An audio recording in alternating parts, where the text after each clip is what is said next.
So right now we'll practice with a couple of melodic minor scales, and we'll try using both methods. So for the first one, let's try using the scale pattern of half steps and whole steps, and then altering the scale when we're finished.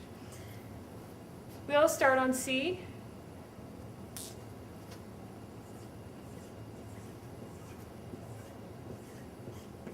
And remember, we should write it both ways because the melodic minor scale is different descending than it is ascending.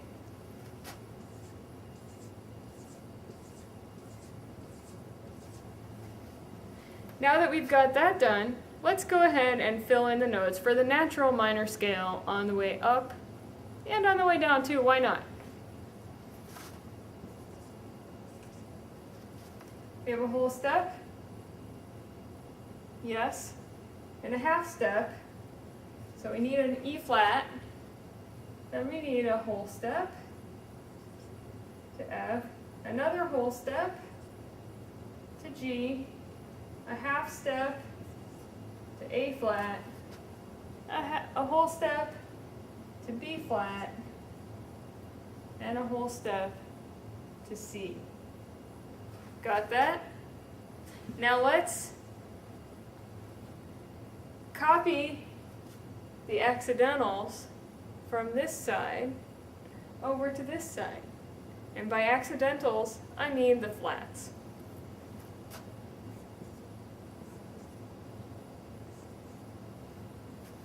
Okay, what kind of a scale do we have so far? Hopefully you said a natural minor. Right up to this point we have a natural minor scale. So now what we need to do is raise which notes? The 6th and 7th notes on the way up.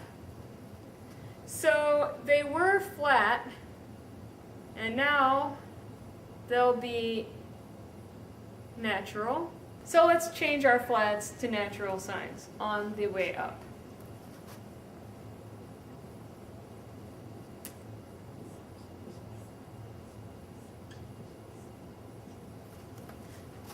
Do we really need those natural signs on the way up? Some of you might argue that no, we don't need natural signs because they weren't flat before. However, it's kind of nice to put them there just to show that you know that in the natural minor they would be flat and we've altered those notes. And later, when we're dealing with key signatures, of course, we'll have to use them. So just put them in there just for now. Okay, so that's one way of making our melodic minor scale. Now let's try the other way, starting with the major scale. This time, we'll begin on E. So let's start by making an E major scale.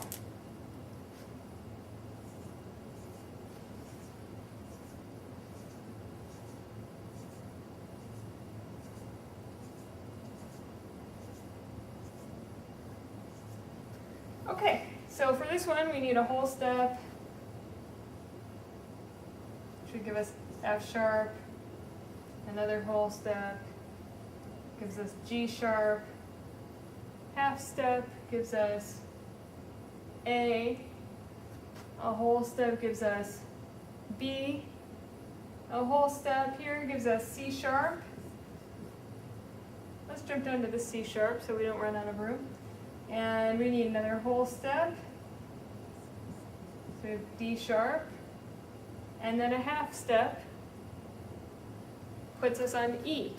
So that's our major scale. And now, on the way, well, we might as well copy it all.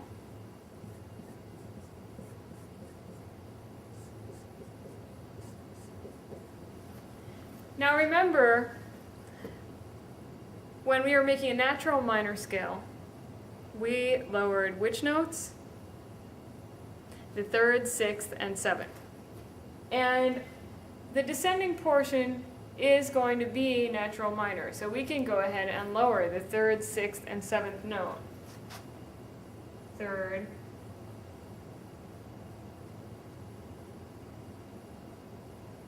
6th, and 7th.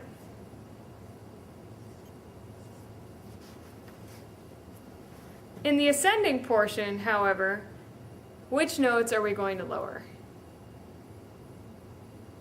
Remember, to make a melodic minor scale, we take a natural minor scale and then we raise the 6th and 7th notes. So if you're going to make a melodic minor scale starting from a major scale, all you're going to do on the way up is lower the 3rd note, right? Because otherwise you'd lower the 3rd, 6th, and 7th and then raise the 6th and 7th. So here we just lowered the 3rd note. We might want to write in our natural signs on the descending. Now you might remember that I told you that in major scales you would never have both sharps and flat in a scale. Do you remember that? And that's true. And that's true in minor scales as well. However, harmonic and melodic minor scales, you could have both sharps and flats in scale. Let me give you an example.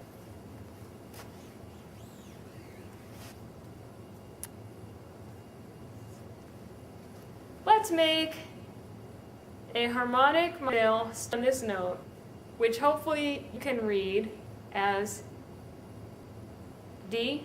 So let's make a harmonic minor scale D.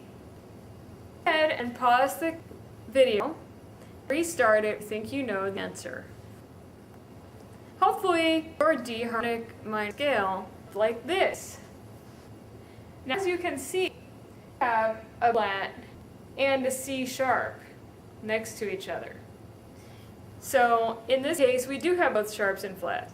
This could also happen in a minor scale, just not in a major scale or natural minor scale.